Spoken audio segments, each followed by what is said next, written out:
In this Sailing Doodles, we leave Beaufort and Cape Lookout behind and sail around Cape Hatteras. This season of Sailing Doodles features Bobby and Taylor as we sail down to the Caribbean and back. Thank you so much to our patrons for making this channel possible. In the previous video, we completed our 1,500-mile sail from St. Thomas all the way up to Beaufort, North Carolina, and then we said goodbye to the crew. Can't tell you how nice it was to have a couple good nights at anchor, or not at anchor, in a marina, and just really calm. I mean, just a boat's not rocking and rolling, we got air conditioning, it's nice. Need that after a long passage. But now we are getting ready to go. Yeah, and then there were two. Yeah, it's down to us two now. It's kind of nice to be back on the boat just ourselves, though. It hasn't been just us in like 6 months or something like that. But that'd be nice. But unfortunately, we got one more long passage. Yeah, 36 hours around Cape Hatteras. So I mean, it's going to be probably kind of rolly. It's not perfect conditions, but you know, we'll make the best. We got to get there, and then once we're there, it'll be smooth from there on. Yeah, we're gonna do. We're gonna go spend the afternoon and evening at Cape Lookout, which is just the Cape. It's right over here, and anchor there. And then once the wind turns around, we will head north around Hatteras and then west up into the Chesapeake. So we'll probably be leaving tonight around like midnight. Yeah, something like that. I'm staring through your window, looking up at the stars, up at the stars. I'm caught inside a loop where I can get to your... Well, we touched bottom. I was doing the lines and I was like wrapping them up, and I just feel the boat go like, but it's a soft bottom, so we were fine. Yeah, it's pretty muddy, silty bottom, and there was another boat coming. I was kind of get to the edge of the channel, and whatever, it worked out. It was fine. These little tidal rivers are almost always just really silty. It's not going to be rock or anything. So the last time we stopped here, we just stopped in Cape Lookout, where we're going now. We never actually got a chance to go into town, but I'm really glad we did this time. Beaufort's a beautiful little city, and it's, you know, really fun, and it was great for us to be able to actually experience restaurants opening and stuff like that. And there's tons of cute little beaches, and it's such a water sport oriented town. It's just really awesome. I would highly recommend visiting it if you're ever coming down this way.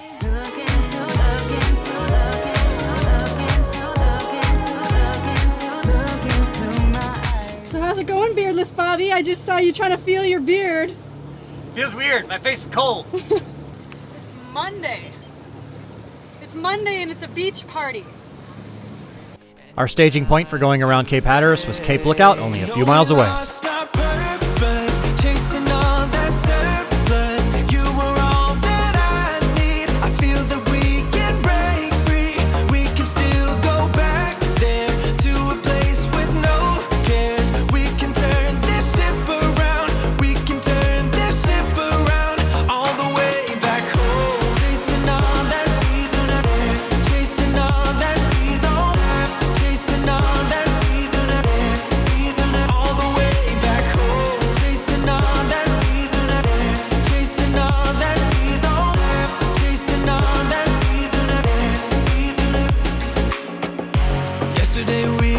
Ourselves didn't have much, but nevertheless we were true to each other. But now we don't even bother. I remember you being hopeful, but we are going to go check out the beach over there. We don't want to put the motor back on because we still got to go on Cape Hatteras, so we're just going to paddle over. A little bit of wind might be challenging getting back, but easy to get there. It's her idea. Yeah, gotta get your workout in, boy. Yeah. Paddle hard. Best dinghy ride I've ever had. we could do so many great things. So believe in me, I believe in you, and I just feel that this will be an upswing. So hear me out. You know we lost our purpose, chasing all that surplus. You were all that I... Like a jellyfish? Yeah. Gotta watch out for those Portuguese man-o-war. Those things will sting you pretty bad. And you'll see them in big swarms. I don't know what they're called, but there'll be like hundreds of them all together. Be a bad day for you. Where are you wanting to go? Here. I found an old turtle shell. Except it's really fragile. It's like a fossil. I gotta like dig around it. Might be another one. Eat it. The worms were like eating inside of its head. Well, rinse it out.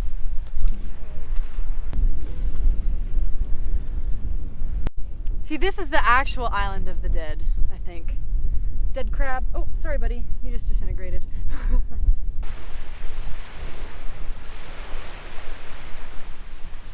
Not a bad place to wait out for weather. Yeah. It's not like your typical idea of what would be like such a beautiful spot. You know, it's not like pristine waters or anything, but it's its own unique kind of beautiful. Oh, Geronimo, tears keep on falling, the nighttime is ours. Oh, Yeah, it's cold. You big baby. Alright, it's a little after midnight, and we're getting ready to go. There's a bunch of boats already left. We can see them on the AIS leaving, so that's a good sign. So we're going to pull up anchor, and we are going to head around Cape Hatteras. We probably won't cross that cape till tomorrow midday, but we're getting out of here now.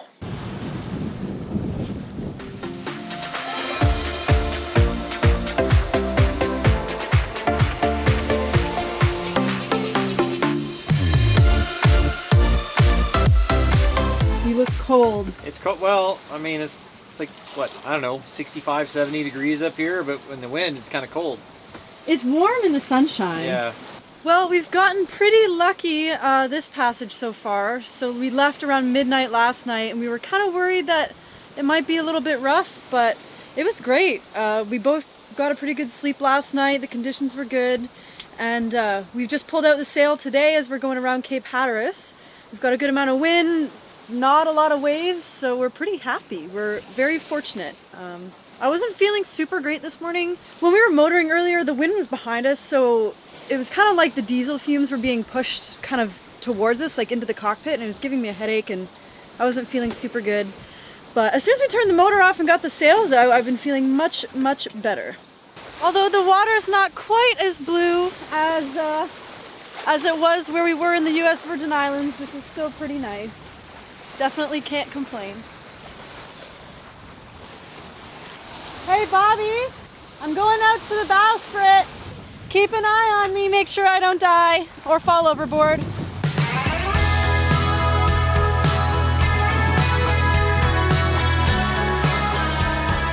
The air is just so fresh, and it's not humid like it was in the Virgin Islands. It's kind of cool, but it's really refreshing. It feels amazing.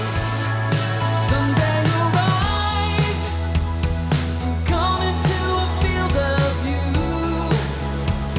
be visible to a few. Someday you'll rise,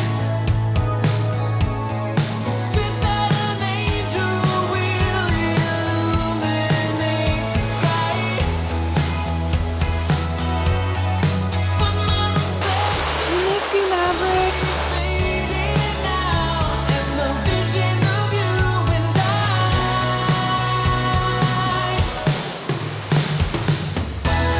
I'm missing. We're currently flying the main and the mizzen, so we're jib and jigger.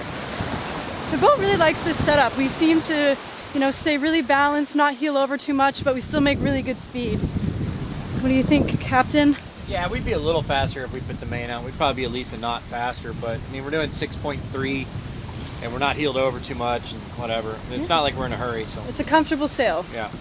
Well, I always tease Bobby about his white sunglasses look. I happened to get a pair of white sunglasses one time. People started giving me crap about it in the comments and saying some very bad things. So I'm like, I'm gonna go with that.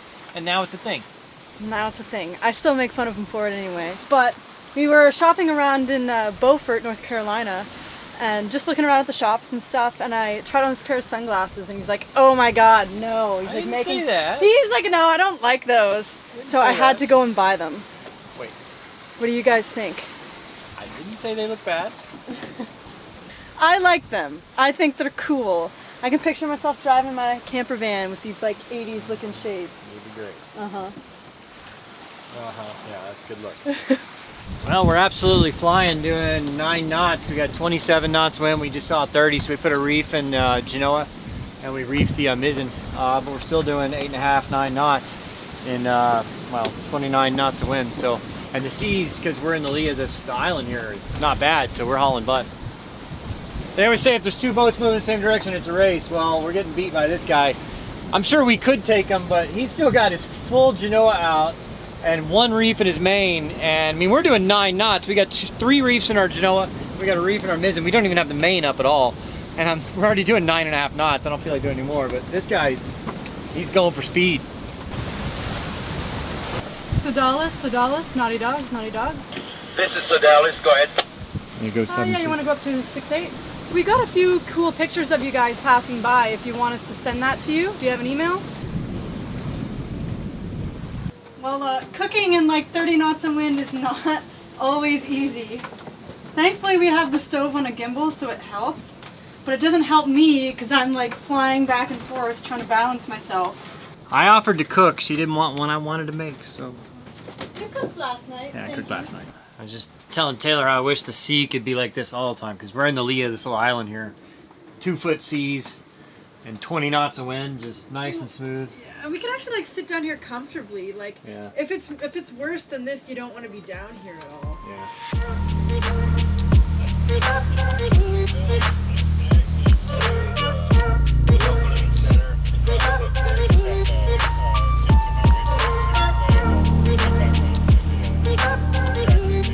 We're headed into the mouth of the Chesapeake. The wind's blowing 25, 30 knots. It's really windy out here.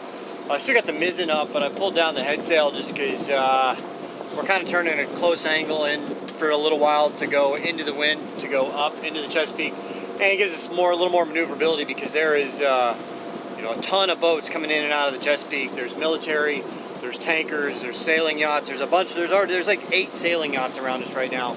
So it's kind of narrow in here. We need to be able to move around. So doing that. It's about 3 in the morning, but we're getting there.